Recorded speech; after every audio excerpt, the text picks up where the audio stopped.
Burkina Faso ने सिर्फ 48 घंटे में CIA को बाहर निकाला। एक नई आज़ादी की कहानी। दुनिया ने इस पल की कल्पना भी नहीं की थी। उआगादुगू की राजधानी में एक घोषणा ने वॉशिंगटन को हिला दिया और पूरा अफ्रीका गूंज उठा। मैं आदेश देता हूं कि CIA बुर्किना फासो छोड़ दे। इन शब्दों के साथ कप्तान इब्राहिम ट्राओरे ने एक पुराने शक को सच्चाई में बदल दिया और शुरुआत हुई एक डेडलाइन से।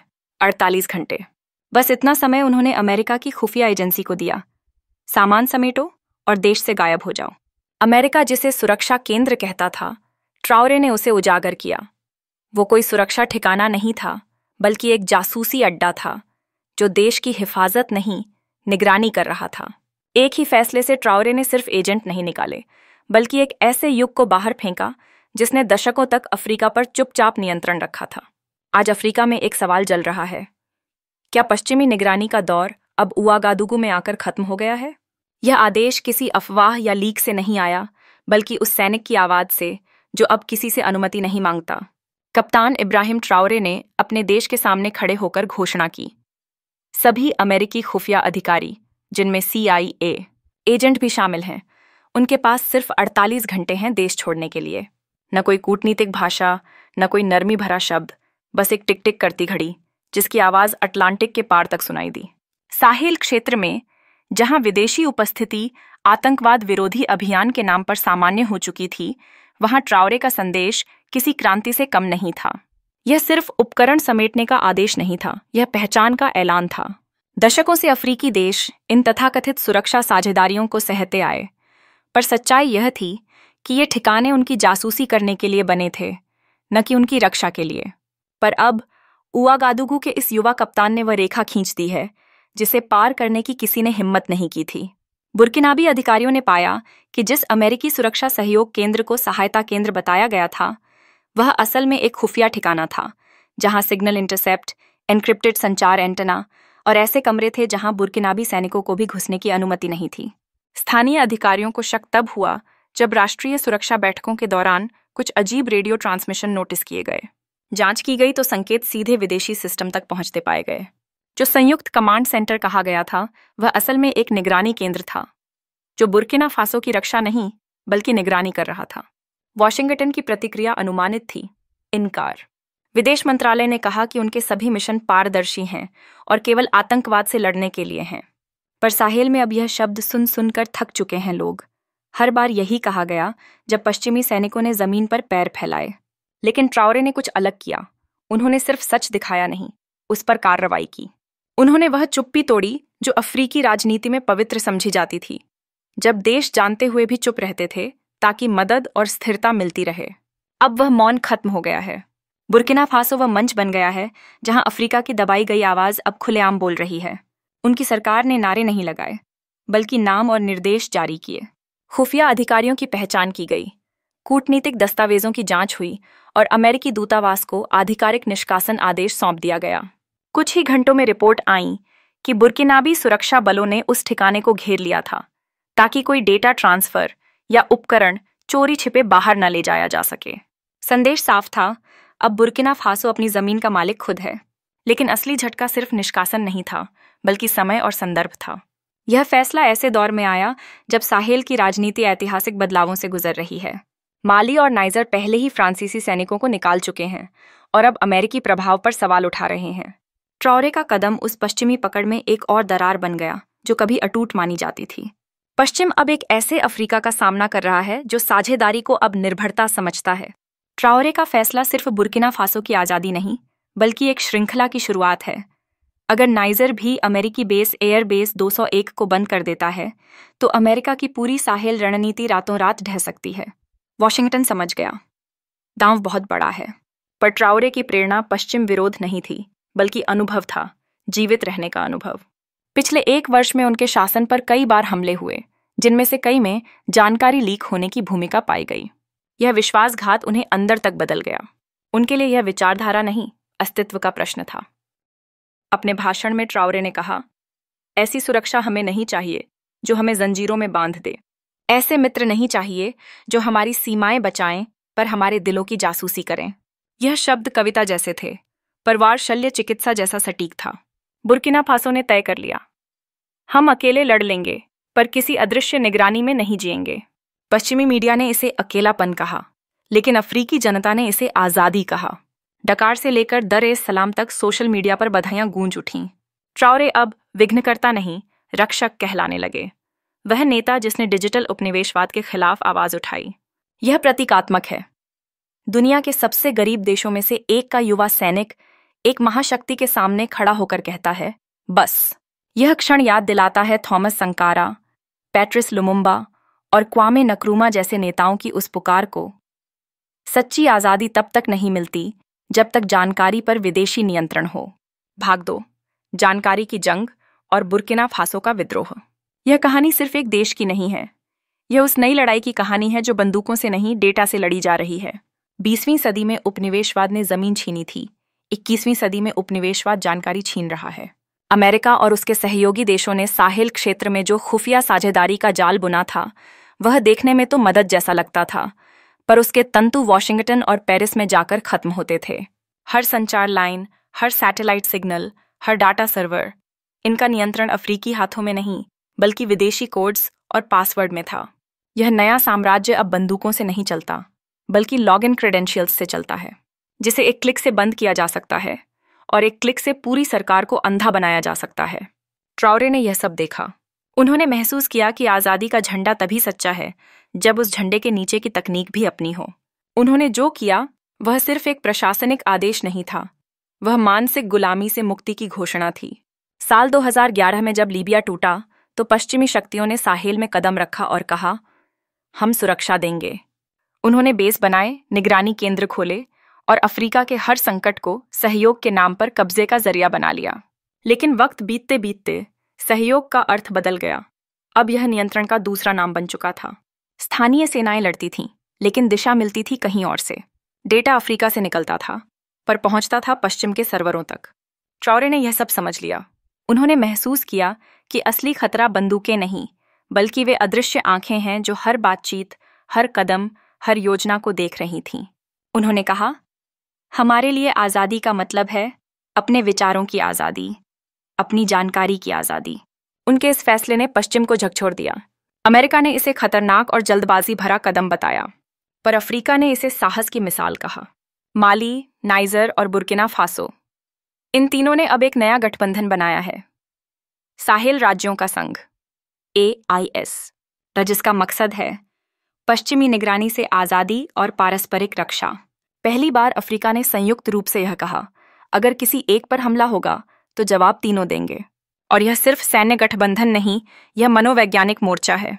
वह मानसिक जाल तोड़ने का प्रयास है जो दशकों से अफ्रीका को निर्भरता की नींद में सुला रहा था। ट्राओरे का संदेश साफ है, अगर तुम्हारी मदद हमें कमजोर बनाती है तो वह मदद नहीं, जंजीर है। अब सवाल सिर्फ बुर्किना फासो का नहीं, पूरा अफ्रीका देख रहा है। क्या यह महाद्वीप फिर से अपने विचारों का मालिक बनेगा, या फिर वही पुराने समझौते जहां आज़ादी के बदले निगरानी मिलती है? पश्चिम अब चिंतित है, क्योंकि यह विद्रोह अब अकेले देश तक सीमित नहीं।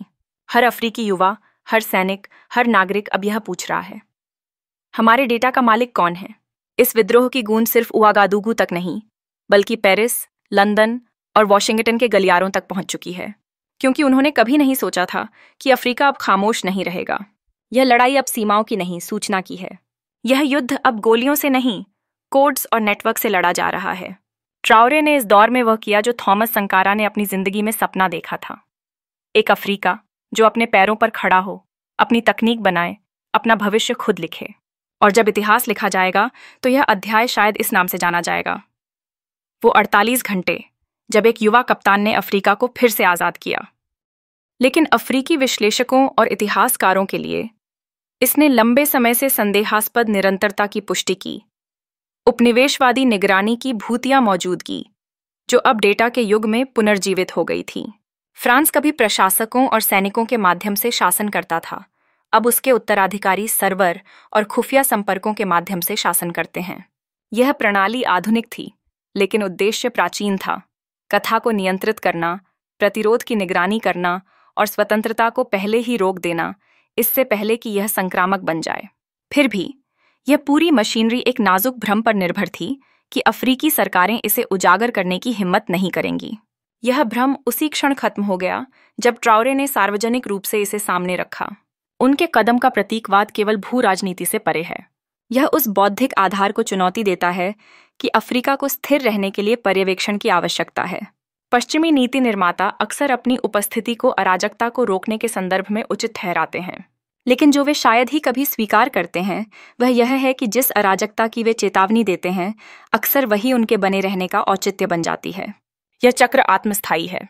अस्थिरता हस्तक्षेप को आमंत्रित करती है, हस्तक्षेप निर्भरता को आमंत्रित करता है और निर्भरता अधिक हस्तक्षेप की आवश्यकता सुनिश्चित करती है।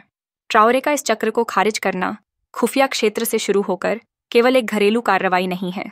यह लंबे समय से अफ्रीका को एक रंगमंच के रूप में परिभाषित करने वाले अंतर्राष्ट्रीय क्रम के लिए प्रत्यक्ष चुनौती है। उनके बयान ने कुछ ही समय में दशकों के सॉफ्ट पावर ढांचे को ध्वस्त कर दिया। बुर्किना फासो संप्रभुता के लिए सुरक्षा का व्यापार नहीं करेगा, लेकिन भ्रम को उजागर करना केवल आधा युद्ध है। असल सवाल यह है कि मुखौटा हटने के बाद क्या होगा। अगर विदेशी साझेदार अब संरक्षकता के रूप में छिप नहीं सकते, तो बुर्किना फासो असली खतरों, विद्रोह और क्षेत्रीय अस्थिरता से कैसे खुद को सुरक्षित रखेगा, बिना उन्हीं प्रणालियों के जिन्हें उसने अभी निकाला है। यह सवाल ट्राओरे के दोस्तों और दुश्मनों दोनों के लिए चिंता का विषय है। संयुक्त राज्य अमेरिका एक शून्य देखता है, जिसे जल्दी ही अन्य वैश्विक अभिनेता भर सकते हैं। लेकिन ट्राओरे के समर्थक कुछ और देखते हैं। अफ्रीका की सुरक्षा को भीतर से पुनर्निर्मित करने का अवसर ऐसे साझेदारों के साथ जो संप्रभुता का सम्मान करें, न कि उसे नियंत्रित करें। यहीं से कहानी अगली ओर बढ़ती है, उस उच्च दांव वाले खेल की ओर जिसमें ट्राओरे ने अब प्रवेश किया है। क्या एक छोटा भूमि से घिरा राष्ट्र एक महाशक्ति के क्रोध से बच सकता है और फिर भी अफ्रीका में शक्ति के नियमों को फिर से लिख सकता है? ट्राओरे जानता है कि वह क्या कर रहा है, और शायद इससे भी महत्वपूर्ण, वह क्या जोखिम ले रहा है। सुरक्षा सहयोग के मुखौटे को हटा देने के बाद कप्तान एक और खतरनाक क्षेत्र में प्रवेश कर चुका है, जहां शक्ति सेनाओं के माध्यम से नहीं बल्कि परिणामों के माध्यम से खेली जाती है। सबसे पहला और तत्काल खतरा आर्थिक है। वॉशिंगटन का दबाव मिसाइलों या सैनिकों से शुरू नहीं होता, यह अमेरिकी डॉलर से शुरू होता है। अमेरिकी सहायता भले ही सार्वजनिक धारणा में अक्सर बढ़ा चढ़ाकर दिखाई जाती है, फिर भी सहेल के नाजुक वित्तीय इकोसिस्टम के कई हिस्सों को चिकना करती है। मानवतावादी फंडिंग, खुफिया उपकरण, खाद्य कार्यक्रम और स्वास्थ्य परियोजनाएं किसी न किसी रूप में अमेरिकी या पश्चिमी तंत्रों से जुड़ी होती हैं। उस प्रणाली का सामना करने का साहस दिखाकर ट्राओरे ने प्रभावी रूप से घोषणा की कि बुर्किना फासो अब अपने सहारे के बिना जीने के लिए तैयार है। लेकिन क्या यह संभव है? संयुक्त राज्य अमेरिका ने पहुंच का हथियार बनाने का इतिहास रखा है, केवल प्रत्यक्ष समर्थन को काटना ही नहीं, बल्कि बहुपक्षीय रणदाताओं जैसे IMF, वर्ल्ड बैंक और क्षेत्रीय वित्तीय संस्थाओं को चुपचाप प्रभावित करना, ताकि निडर सरकारों के लिए जीवन कठिन बनाया जा सके। यह वह खेल की रणनीति है जिसे अफ्रीका अच्छी तरह जानता है। जब नासिर के तहत मिस्र ने 1956 में सुएज नहर का राष्ट्रीयकरण किया, तो पश्चिमी बैंकों ने भंडार जमाकर रोक दिया। जब 1980 के दशक में थॉमस संकरा ने विदेशी ऋण का विरोध किया, तो सहायता की नली अचानक सूख गई। जब जिम्बाब्वे ने भूमि सुधार की मांग की, तो अंतर्राष्ट्रीय क्रेडिट रातों रात गायब हो गया। उपकरण बदल गए हैं, प्रतिबंध, व्यापार प्रतिबंध और वित्तीय रेटिंग, लेकिन सुर ताल वही है, स्वतंत्रता को दंडित करना। फिर भी ट्राओरे का लहजा बताता है कि उसने पहले से इसका हिसाब कर लिया है। उनकी प्रशासनिक टीम आंतरिक संसाधनों को जुटाने के लिए सुधारों को आगे बढ़ा रही है। खनिज रॉयल्टी, राज्य स्वामित्व वाली कृषि और नई स्वर्ण रिफाइनरी की आय, ताकि विदेशी निर्भरता कम हो सके। अगर वॉशिंगटन आर्थिक प्रतिशोध करता है, तो उगांडोगो, उवागादुगू आंतरिक और क्षेत्रीय पर ध्यान केंद्रित करने का इरादा रखता है। सहेल राज्यों के संघ AES को राजनीतिक ढाल और आर्थिक जीवन रेखा के रूप में इस्तेमाल करते हुए यह संघ पश्चिमी अलगाव के विरोध में गठित अफ्रीका का पहला वास्तविक सामूहिक संप्रभुता का प्रयोग बनता जा रहा है। अपनी ऊर्जा, रक्षा और व्यापार प्रणालियों को एकीकृत करके बुर्किना फासो, माली और नाइजर कुछ क्रांतिकारी प्रयास कर रहे हैं, बाहरी सहायता की जगह आंतरिक सहयोग को स्थापित करने के लिए। इस संदर्भ में ट्राओरे का अमेरिकी खुफिया निकाला जाना बुर्किना फासो को अलग नहीं करता, यह AES को और मजबूत करता है। हर पश्चिमी वापसी अफ्रीकी आपसी निर्भरता के लिए तर्क को मजबूत करती है। फिर भी यह दाम केवल आर्थिक नहीं है, यह भू राजनीतिक भी है। अफ्रीका में अमेरिकी खुफिया नेटवर्क केवल निगरानी के लिए नहीं है, ये प्रभाव के लिए है। यहाँ के संलग्न ऑपरेटर अक्सर राजनीतिक दबाव के मार्ग, सूचना संरक्षक और वॉशिंगटन की कूटनीतिक रणनीतियों के प्रारंभिक चेतावनी बिंदु के रूप में कार्य करते हैं। उन्हें निकालकर ट्राओरे प्रभावी रूप से सहेल में दुनिया की सबसे शक्तिशाली आंखों में से एक को अंधा कर देता है। यह बिना जवाब के नहीं जाएगा। अमेरिकी सरकार सूक्ष्म प्रतिशोध, कूटनीतिक ठंडा व्यवहार, साइबर हस्तक्षेप या डिसइंफॉर्मेशन अभियानों का विकल्प चुन सकती है, जो बुर्किना फासो को अस्थिर या विद्रोही के रूप में चित्रित करें। पश्चिमी मीडिया की कथा पहले ही लहजे में बदलाव करने लगी है। बुर्किना फासो की साहसी स्वतंत्रता से बुर्किना फासो के खतरनाक विचलन तक। स्क्रिप्ट अनुमानित है। एक सरकार जो संप्रभुता को लागू करती है, उसे तानाशाही कहा जाता है। उसके सुधारों को लापरवाह और नेतृत्व को अस्थिर कहा जाता है। लेकिन यही ट्राओरे की चाल की उत्कृष्टता है। वह पश्चिमी अनुमोदन जीतने की कोशिश नहीं कर रहा। वह अफ्रीकी कल्पना को पकड़ने की कोशिश कर रहा है। हर हेडलाइन जो उसे निडर कहती है, उसे उन लोगों की आंखों में नायक बना देती है जो लंबे समय से परोक्ष महसूस करते रहे हैं। अफ्रीका की नई राजनीतिक मनोविज्ञान में गरिमा कूटनीति से बेहतर बिकती है। इसलिए यह केवल एक खुफिया विवाद नहीं है, यह कथा पर एक युद्ध है। पश्चिम जीत और नियंत्रण को मापता है, अफ्रीका इसे गर्व में मापता है, और ट्राओरे ने उस मुद्रा में महारत हासिल कर ली है। उनके अंतिम संदेश की फुटेज पहले ही अफ्रीकी सोशल मीडिया पर आग की तरह फैल गई है। एक युवा नेता वर्दी में डिग्रेडेशन से दूर टेलीप्रॉम्प्टर से नहीं बल्कि विश्वास से बोल रहा है। उनका भाषा नौजवानों की थी, न कि नौकरशाही की। उन्होंने उन लाखों अफ्रीकियों से बात की जो लोकतंत्र के बारे में शिक्षित होने से थक चुके हैं, जबकि वही लोग अन्यत्र तानाशाहों को वित्त पोषित करते हैं। फिर भी कथाएं आयातों का भुगतान नहीं करती और गर्व प्रतिबंधों से सुरक्षा नहीं देता। यही वह तनावपूर्ण संतुलन है जिस पर ट्राओरे अब चल रहा है। प्रतीकात्मक निडरता को स्थायी स्वतंत्रता में बदलना। इसके लिए वह कई मोर्चों पर शतरंज खेल रहा है। पहला, AES के माध्यम से क्षेत्रीय सहयोग को गहरा करना। दूसरा, रूस, चीन और तुर्की के साथ संबंधों का विस्तार करना। पश्चिमी वापसी से छोड़े गए शून्य को भरने के लिए राष्ट्र उत्सुक हैं। मॉस्को, जो पहले से माली और नाइजर में रक्षा सहयोग के माध्यम से सक्रिय है, उगांडागो में इस कदम में अवसर देखता है। रूसी राज्य मीडिया ने ट्राओरे के अल्टीमेटम को अफ्रीकी संप्रभुता के लिए विजय के रूप में चित्रित किया है, जबकि निजी रक्षा ठेकेदार और ऊर्जा कंपनियां नए अनुबंधों की ओर देख रही हैं। चीन कम शोर में लेकिन अधिक रणनीतिक रूप से रुचि से देख रहा है। बीजिंग के लिए बुर्किना फासो की निडरता उसके व्यापक बेल्ट और रोड महत्वाकांक्षाओं के साथ ठीक से मेल खाती है। पश्चिमी शर्तों पर कम निर्भर महाद्वीप बहुध्रुवीय साझेदारी के लिए अधिक खुला है। बेशक ये बदलाव रातों रात नहीं होंगे। अमेरिका अभी भी अपने गठबंधनों, वैश्विक वित्तीय प्रणालियों और कूटनीतिक पहुंच के माध्यम से भारी प्रभाव रखता है। लेकिन यह कुछ खो रहा है जिसे मापना कठिन है: नैतिक अधिकार। अतीत में पश्चिमी प्रभाव उतना ही धारणा पर निर्भर था जितना कि शक्ति पर। यह काम करता था क्योंकि लोग मानते थे कि यह अनिवार्य है। ट्राओरे की निडरता उस विश्वास को तोड़ देती है। यहीं से दांव और ऊंचा हो जाता है। यदि बुर्किना फासो अपना मौकिफ बनाए रखता है और पतन से बचता है, तो यह वैश्विक दक्षिण के लिए नियम पुस्तिका को फिर से लिखता है। यदि यह विफल होता है, तो यह उस पीढ़ी के लिए पश्चिम का चेतावनीपूर्ण उदाहरण बन जाता है। याद दिलाता है कि जब छोटे राष्ट्र बड़े राष्ट्रों को चुनौती देते हैं तो क्या होता है। ट्राओरे का हर कदम अब सूक्ष्म दृष्टि में है, न केवल एक देश के लिए बल्कि महाद्वीप के लिए जो यह प्रतिनिधित्व करता है। फिर भी सभी अनिश्चितताओं के बावजूद एक बात निर्विवाद है: ट्राओरे ने दुनिया को अफ्रीका को अलग दृष्टि से देखने के लिए मजबूर कर दिया है। अब इसे उस शतरंज की तरह नहीं देखा जाता जहां टुकड़े विदेशी आदेशों के तहत चलते हैं, बल्कि एक खिलाड़ी के रूप में जो मेज पलटने को तैयार है। क्या आपको लगता है कि अफ्रीका आखिरकार सदियों की मौन नियंत्रण से मुक्त हो रहा है? क्या बुर्किना फासो की साहसी निडरता महाद्वीप के बाकी हिस्सों को अनुसरण करने के लिए प्रेरित कर सकती है? कृपया अपनी राय टिप्पणी अनुभाग में साझा करें। पुराने ताकतवर राष्ट्र फिर से हमला करेंगे ताकि अफ्रीका को याद दिलाया जा सके कि धागे अभी भी किसके पास हैं। अगर आप ऐसी और वीडियो देखना चाहते हैं तो सदस्यता लें और घंटी के आइकन को दबाएं। हमने ऐसे वीडियो लाने का फैसला किया है जिनके बारे में कोई बात नहीं करता: काला संस्कृति, सभ्यता, इतिहास और प्रमाण कि अश्वेत लोग कितने गौरवशाली रहे हैं। देखने के लिए धन्यवाद और अगली वीडियो तक जुड़े रहें।